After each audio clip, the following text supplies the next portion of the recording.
오늘 우리 함께 읽고 은혜 나눌 말씀은 구약성경 요엘서 2장 12절에서 14절까지 말씀입니다. 구약성경 1217면에 요엘서 2장 12절에서 14절 말씀입니다.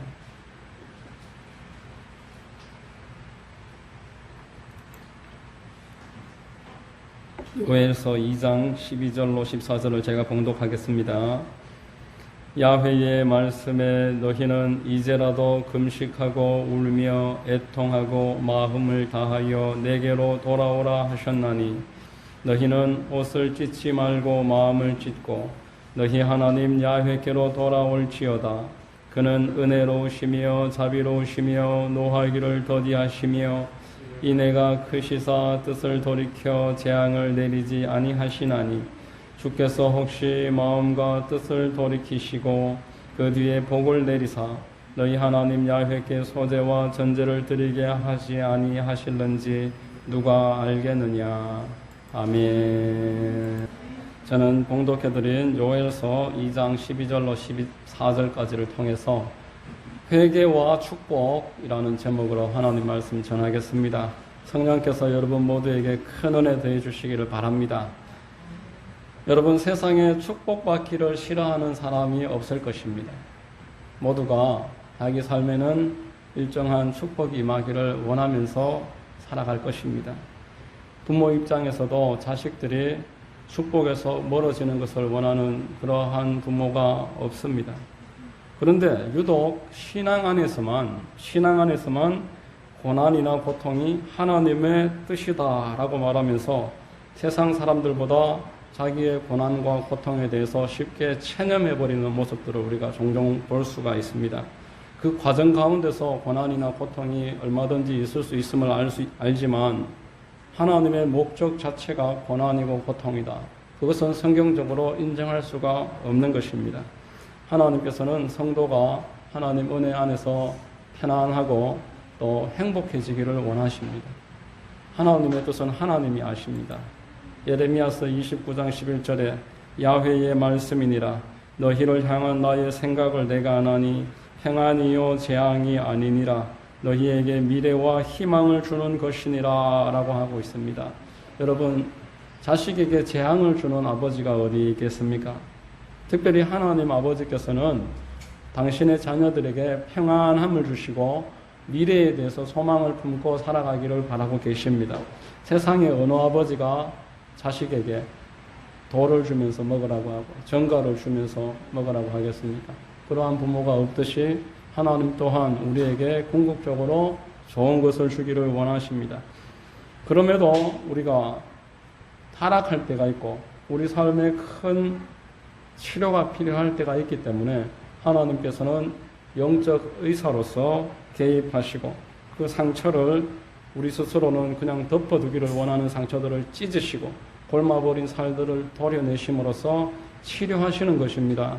예레미야서 44장 4절에 너는 그에게 이르라 야훼께서 이와 같이 말씀하시기를 보라 내가 세운 것을 헐기도 하며 내가 심은 것을 뽑기도 하나니 온 땅에 그리하겠거늘 이라고 합니다. 건물주가 건물을 헐 때는 그 건물을 없애는 게 목적이 아니라 거기에 더 나은 건물을 세워 올리고 더 유익하고 유용한 건축물을 세우기 위함이다라는 것입니다. 그래서 하나님께서는 때때로 당신의 자녀들에게 사망의 음침한 골짜기도 지나가게 하시고 그 고난의 골짜기 속에서 자기를 돌아보게 하십니다. 자기의 모든 그 성품과 하나님에게서부터 멀리 떨어져 나가고 있는 그 태도와 습관들을 돌아보도록 인도하시는 것입니다. 오늘 우리 읽었던 요엘서는 이스라엘의 한 기간인데 특별한 기간은 이야기하지 않고 이스라엘에게 고난이 임하고 그 고난의 이유가 죄가 될 수가 있으며 그 죄를 어떻게 해결하는 것이 하나님의 방법인지를 알려주고 있는 성경입니다. 메뚜기 떼가 습격을 해서 모든 그 농작물들을 다 부숴버렸다고 1장에서 말씀합니다. 1장 4절에 팥중이가 남긴 것을 메뚜기가 먹고 메뚜기가 남긴 것을 너치가 먹고 너치가 남긴 것을 황충이 먹었도다. 이 냈다 메뚜기의 일종입니다. 그 성장 과정에서 이렇게 표현을 하는데 메뚜기가 그 농작물들을 완전히 초토화시켜서 망치고 있었다라고 합니다. 거기에다가 가뭄까지 일어나서 그 땅이 메말랐다라고 합니다. 요엘은 하나님으로부터 말씀을 받아서 이렇게 해결책을 제시하고 있습니다.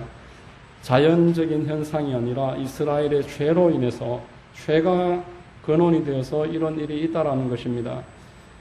같이 한번 14절 읽어보겠습니다. 시작. 너희는 금식일을 정하고 성회를 소집하여 장로들과 이 땅의 모든 주민들을 너희 하나님 야훼의 성전으로 모으고 야훼께 부르짖을 지어다. 죄를 회개하고 금식함으로써 겸비함으로 하나님께 나아가자 촉구하는 것입니다. 오늘 2장 12절로 14절은 더 회개에 관해서 깊이 촉구를 하고 있습니다. 그런데 단지 회개로 끝나는 것이 아니라 회개의 연상선상에서 축복이 따라옴을 깨우쳐주고 있습니다. 회개와 축복의 관계를 몇 가지로 말씀을 드리겠습니다. 첫 번째, 마음을 다해서 하나님께 돌아가야 됩니다. 문제를 해결하기 위해서 마음을 다해서 하나님께 돌아오라 라고 합니다. 12절, 본문 12절입니다. 야훼의 말씀에 너희는 이제라도 금식하고 울며 애통하고 마음을 다하여 내게로 돌아오라 이렇게 이야기하고 있습니다. 여러분, 하나님이 우리에게 성경을 주신 목적은 하나님께 돌아오라는 그 촉구의 메시지를 주시기 위함입니다. 신약과 구약 전체에서 가장 핵심되고 우선되고 첫째가 하는 메시지는 회개입니다. 예수님은 제일 먼저 회개를 촉구하셨습니다. 마태복음 4장 14절에 예수님의 공생애를 출발하실 때 첫 설교 내용입니다. 이때부터 예수께서 비로소 전파하여 이르시되 회개하라 천국이 가까이 왔느니라 라고 했습니다. 예수님 오실 길을 예비했던 침례 요한은 3장에서 먼저 이렇게 또한 같은 내용으로 회개를 촉구합니다. 회개하라 천국이 가까이 왔느니라. 여러분, 회개하지 않고서는 하나님을 볼 자가 없다고 했습니다. 우리에게 죄가 있어서 하나님의 손이 우리에게 올 수 없다고 했습니다. 우리가 회개할 때 하나님을 만날 수 있고 하나님의 나라에 들어가게 된다라고 말씀하고 있습니다. 초대교회의 사도들도 회개를 촉구했습니다. 회개할 때에만 하나님의 약속이 너희들의 것이 된다. 회개할 때만 성령을 받을 수 있고 그 다음으로 이어지는 모든 하나님의 구원에 속한 아름다운 것들을 얻게 된다라고 했습니다. 사도행전 2장 37절에 오순절의 첫 번째 성령 받고 했던 베드로의 설교 내용입니다. 그들이 이 말을 듣고 마음에 질려 베드로와 다른 사도들에게 물어 이르되 형제들아 우리가 어찌할꼬 하거늘 베드로가 이르되 너희가 회개하여 각각 예수 그리스도의 이름으로 침례를 받고 죄 사함을 받으라. 그리하면 성령의 선물을 받으리니 이렇게 말합니다. 성령의 선물을 이라고 했는 이 표현이 성령을 선물로 받으리니라고 번역할 수도 있습니다. 성령으로 선물을 받으려면 성령을 하나님으로부터 부음을 받으려면 충분히 회개해야 된다. 언제까지 우리가 회개해야 됩니까? 하나님이 성령 부어주실 때까지 하나님이 성령 부어주심으로 너희 죄가 회개되었고 너희의 회개를 내가 받아들였다라고 인정해 주실 때까지 회개를 해야 된다라는 것입니다. 나의 하나님으로부터 빛나 있는 나의 생활과 나의 마음과 하나님에게서부터 계속 멀어지기를 원하는 이 근본 문제되는 내용들을 회개하라는 것입니다. 그리고 성경은 여러분 많은 질병의 원인이 죄에 있다고 알려주고 있습니다. 마가복음 2장에 예수님이 중풍병자를 고치면서 병을 치료하시기 전에 먼저 죄사함을 허락하십니다. 죄사함을 먼저 이야기해야지만 병이 치료된다. 그렇게 이야기하고 계십니다. 예수께서 그들의 믿음을 보시고 중풍병자에게 이르시되 작은 자야 내 죄사함을 받았느니라. 그리고 나서 자리를 들고 일어나 가라 이렇게 이야기하십니다. 요한복음 5장에서도 예수님이 병자를 치료하시고 38년 된 그 병자의 그 병의 이유가 죄에 있음을 이야기하고 있습니다. 5장 14절에 그 후에 예수께서 성전에서 그 사람을 만나 이르되 보라 내가 나았으니 더 심한 것이 생기지 않게 다시는 죄를 범하지 말라라고 말하고 있습니다. 또한 야고보서는 우리가 죄 사함을 받으려면은 죄를 고백해야 한다라고 알려줍니다. 야고보서 5장 16절에 그러므로 너희 죄를 서로 고백하며 병이 낫기를 위하여 서로 기도하라. 의인의 간구는 역사하는 힘이 큼이니라. 여러분, 죄라는 것은 그냥 우리가 홀려 생각하는 괜찮다고 여기는 그런 죄가 영적인 질병과 우리 영혼육 전반에 걸쳐서 문제가 되고 하나님은 이것 처리하는 것이 가장 우선되는 이야기라는 것을 항상 알려주셨습니다. 여러분, 후회하는 것과 회개는 전혀 다른 것입니다. 후회를 날마다 하지만 그 자리에 계속 머무는 것은 그냥 뉘우침이며 후회일 뿐 참된 회개가 아닌 것입니다. 성경은 누가복음 15장에서 참된 회개는 죄의 자리에서 떠나서 이미 망해버린 그건 자꾸 늘어지지 말고 아버지께로 돌아가라 이렇게 알려주고 있습니다. 아버지께로 돌아가는 것이 참된 회개입니다. 시편 1장 1절에 복 있는 사람은 악인들의 꾀를 따르지 아니하며 죄인들의 길에 서지 아니하며 오만한 자들의 자리에 앉지 아니하고 오직 야훼의 율법을 즐거워하여 그 율법을 주야로 묵상하는 자로다 라고 말씀을 했습니다. 하나님께로 돌아가는 것이 바로 회개입니다. 여러분, 우리 뉴스에 가끔 보면은 산에서 등산을 하다가 바위 틈에 팔이 이렇게 끼어버려서 도저히 이게 빠지지 않습니다. 사흘 나흘 가도 뺄 수가 없습니다. 그래서 그 팔을 돌로 부서뜨리고 뼈를 부서뜨리고 칼로 팔을 잘라서 구출된 사람, 스스로가 그렇게 구출한 사람의 내용을 들어보셨을 것입니다. 지난 10년 동안 제가 그런 뉴스를 한 2번 본 적이 있는데 그만큼 우리가 살기 위해서 끊을 것은 끊어야 되는 것입니다. 하나님은 우리가 죄를 끊으라고 알려주십니다. 죄를 끊으면은 하나님께서 살 길을 열어주시겠다. 거기에서부터 살 길이 시작된다고 하십니다. 오늘 본문 2번째로 회개하면 뜻을 돌이키사 재앙을 거두어 가십니다. 자, 요엘서 13장 2장 13절 같이 13절 읽어보겠습니다. 시작. 너희는 옷을 찢지 말고 마음을 찢고 너희 하나님 야훼께로 돌아올지어다. 그는 은혜로우시며 자비로우시며 노하기를 더디하시며 이내가 크시사 뜻을 돌이켜 재앙을 내리지 아니하시나니 라고 합니다. 뜻을 돌이키십니다. 여러분, 하나님의 뜻은 돌이켜지는 뜻입니다. 하나님의 뜻이라서 받아들입니다. 이렇게 이야기하는 사람들이 있는데 하나님의 뜻은 하나님이 적정한 때에 돌이키시고 우리의 회개나 간구에 의해서 돌이키십니다. 하나님은 우리가 죄로 인해서 고통당하고 있을 때 회개하면은 돌이켜 주시겠다라고 하십니다. 참된 회개는 재앙을 거두는 능력이 있습니다. 요나서를 읽어보면은 아수르의 수도 니느웨의 요나가 복음을 전하러 가는데 여러분, 아수르는 우리로 말하면은 일본과 같은 나라입니다.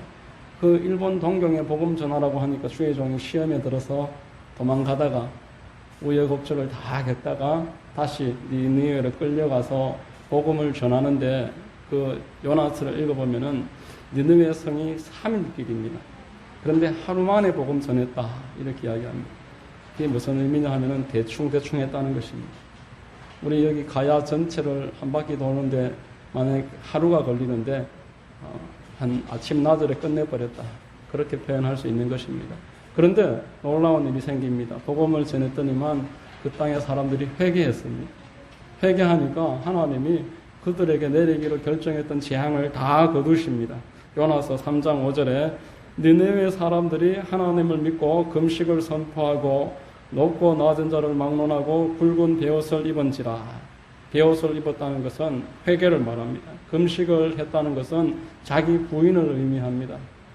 이렇게 했을 때 요나서 3장 10절에 하나님이 그들이 행한 것 곧 그 악한 길에서 돌이켜 떠난 것을 보시고 하나님의 뜻을 돌이키사 그들에게 내리리라고 말씀하신 재앙을 내리지 아니하시니라 라고 합니다. 요나가 그 아수르라는 적국의 수도에 가서 복음을 전하니까 뜻밖의 그들이 그 복음을 다 받아들였습니다. 그리고 통해 자복하고 온전하게 회개를 했더니만 그들에게 이미 내려졌던 재앙을 하나님이 다 거두셨다라는 것입니다. 아하수에로라는 왕이 바사국의 왕이었을 때 에스더와 모르드게가 그 땅을 유다의 지도자로 있었습니다. 대적이었던 하만이 유다인들 전체를 멸하려고 했을 때 그 사실을 들었던 모르드게와 에스더는 통해 자복하고 회개했습니다. 에스더서 4장 1절에 모르드게가 이 모든 일을 알고 자기 옷을 찢고 붉은 배 옷을 입고 죄를 뒤집어 쓰고 성중에 나아가서 대성 통곡하며, 죄를 뒤집어 쓰고 붉은 배를 입었다, 회개를 뜻하는 것입니다.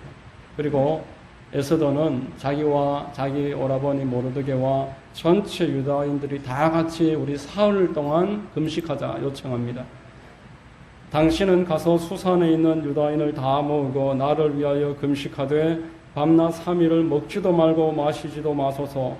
나도 나의 시녀와 더불어 이렇게 금식한 후 규례를 어기고 왕에게 나아가리니 죽으면 죽으리다.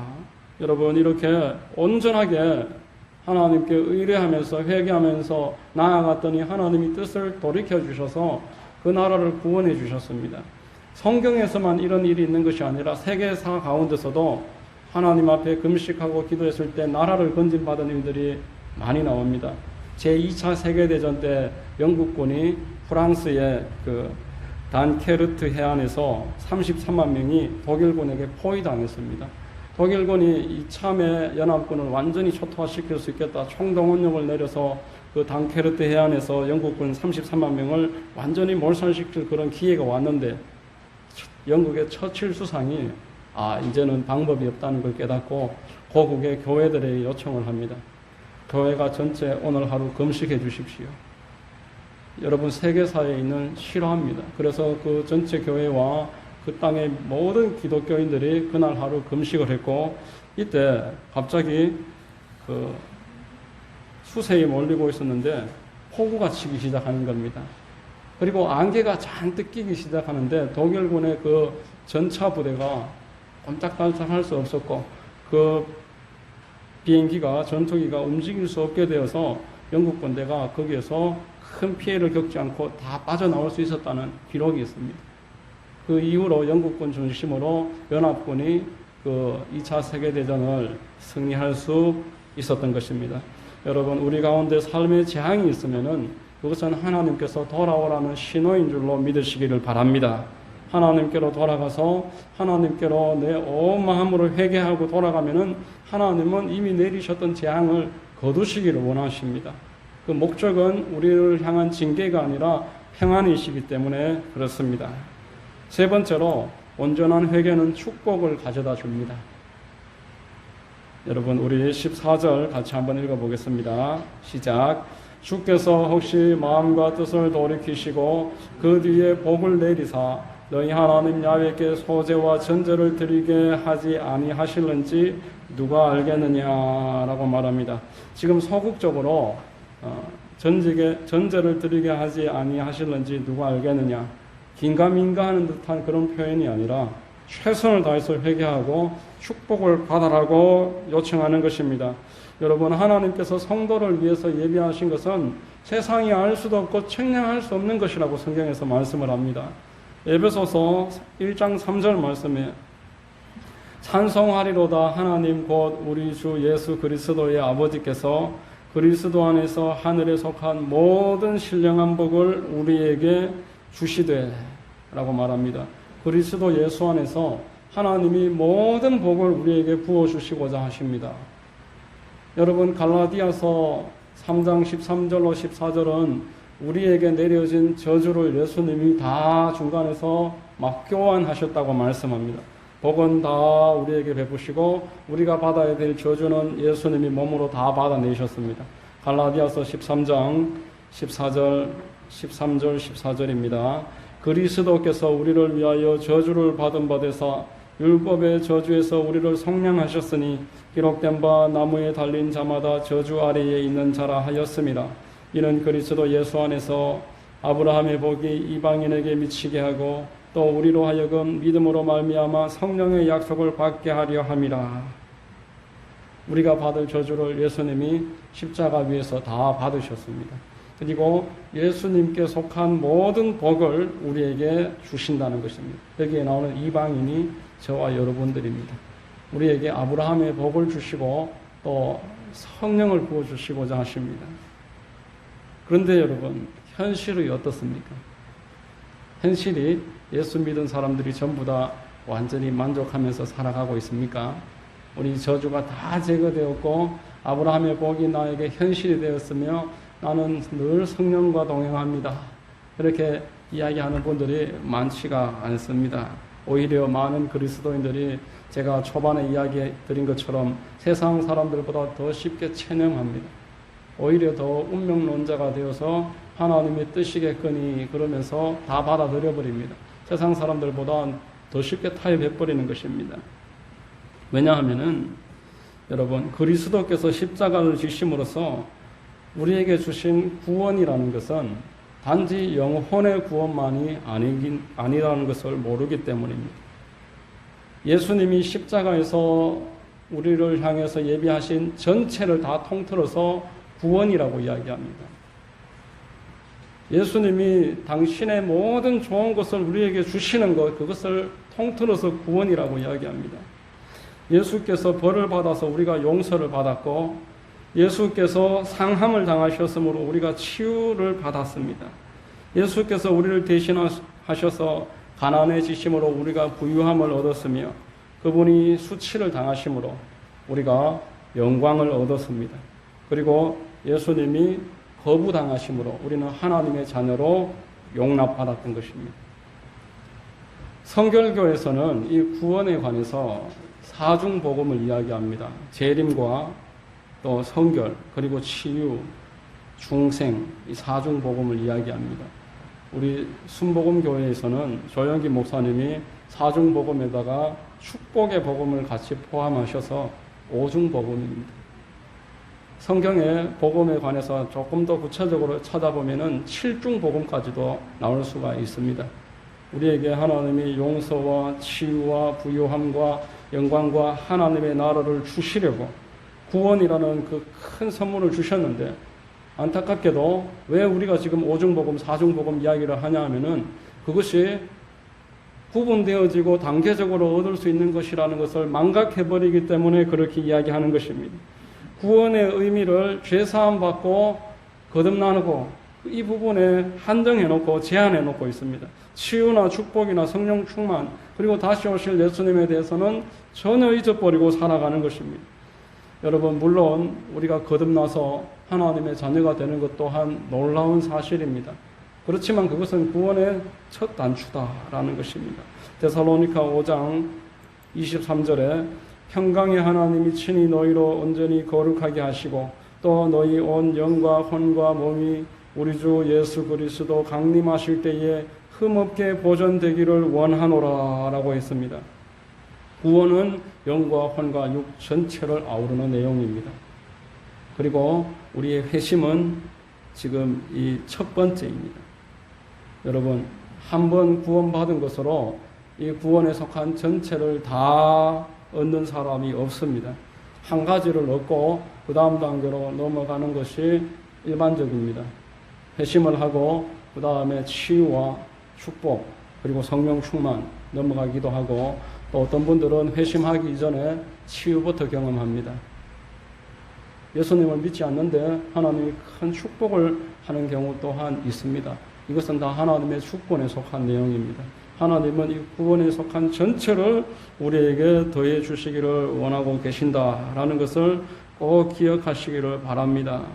여러분, 많은 성도들이 그냥 그저 예수님을 믿고 천국 가게 된 이 내용, 놀라운 내용이지만 여기에서 더 이상 발전해 나가지 않습니다. 하나님의 주권 안에서 우리에게 주신 것들을 사모하는 것을 놓쳐버렸습니다. 구약 성경에 보면은 여호수아라는 인물이 나옵니다. 여호수아는 히브리어인데 헬라어로 예수스가 됩니다. 예수스라는 우리 예수님의 이름을 히브리어로 여호수아라고 읽을 수 있습니다. 여호수아서가 가나안 땅에서 정복 전쟁을 여호수아를 중심으로 해서 올라가는 내용인데 전쟁을 벌이고 있습니다. 하나님이 가나안 땅 전체를 이스라엘에게 주셨는데 여호수아를 중심으로 전쟁을 벌입니다. 전쟁에서 용기 있게 믿음으로 나가며 승리하고 포기한다든지 타협해버리면은 그 땅을 얻지 못한다는 것이 여호수아에서의 내용입니다. 이것이 무엇을 의미하는 것이겠습니까? 우리가 예수 그리스도를 믿고 영적 전쟁을 해 나가야 되는데 하지 않으면은 하나님이 약속하신 모든 것들이 더 이상 나의 것이 될 수 없다라는 것입니다. 하나님은 주셨는데 우리가 그것을 얻지 않고 그것을 방치할 수 있다는 그런 내용을 이야기하는 것입니다. 마태복음 11장 12절에 침례 요한의 때부터 지금까지 천국은 침노를 당하나니 이렇게 말했습니다. 침노하는 자는 빼앗느니라 라고 말씀을 했습니다. 여러분, 침노라는 말의 뜻은 조금씩 빼앗는다는 것입니다. 우리가 하나님으로부터 받은 이 놀라운 구원이 단계에 걸쳐서 우리에게 이루어지는 것이라는 것을 기억을 해서 계속 하나하나 우리가 믿음으로써 나아가는 것입니다. 회개하라고 한다고 해서 이것저것 어떤 죄를 몇 가지 안 짓는 것을 의미하는 것이 아닙니다. 그것은 소극적인 내용이고 적극적으로는 하나님께 돌아가는 것이 회개인 줄로 믿습니다. 여러분, 하나님께로 돌아가서 하나님이 여러분들의 모든 죄를 사하시고 여러분들의 모든 것들을 회복시키시고 또한 축복을 주시려고 여러분들에게 돌아오라 날마다 강조하시고 오늘도 불러주신 것입니다. 여러분, 오늘 말씀을 한번 정리를 하겠습니다. 하나님이 이스라엘 백성들을 가나안 땅으로 이끌어 들이셨는데 그 땅에 들어가서 하나님을 잃어버렸습니다. 그래서 우상 숭배를 하고 음행을 저지르고 또 그 땅 사람들과 짝하면서 그렇게 살아갑니다. 하나님이 본래의 목적에서 벗어났기 때문에 인생 막대기를 들어서 그 아수르와 바벨론과 그 바사국을 들어서 이스라엘 백성을 치셨고 오늘 요엘서는 환경이 그를 친다고 이야기하는 것입니다. 메뚜기가 공격하고 가뭄으로 공격당하고 이 모든 이유가 죄 때문이다 라고 성경이 우리에게 알려주고 있습니다. 그래서 날마다 회개해야 하는 것입니다. 날마다 하나님 앞에 첫 시간 회개로 시작해서 내 하루 지은 죄와 내 마음과 생각과 모든 내 마음속에 하나님으로부터 합당하지 않은 것들 10계명을 비추어서 한번 회개를 해보십시오. 첫 번째, 하나님을 사랑하라고 했는데 내가 하나님을 사랑하고 있는가? 또 두 번째, 우상 숭배하지 말라고 했는데 나와 내 선대 우상 숭배한 것에 대해서 충분히 회개를 했는지 돌이켜 보십시오. 이제 다음 달이면은 전국적으로 우상 숭배가 이루어집니다. 벌초를 하는데 벌초만 하는 게 아니라 올라가면은 딱 술을 따르고 절부터 하고 벌초합니다. 제가 예수님을 믿고 벌초하는 데 가서 절을 하지 않으니까 삼촌들이 집안의 어른들이 호되게 혼내시는 겁니다. 옆에 와서 서 있기라도 하라는 것입니다. 목내라도 하라는 것입니다. 그렇게도 할 수가 없습니다. 그랬더니만 그러면 내려가라. 그 정도로 문제가 심각합니다.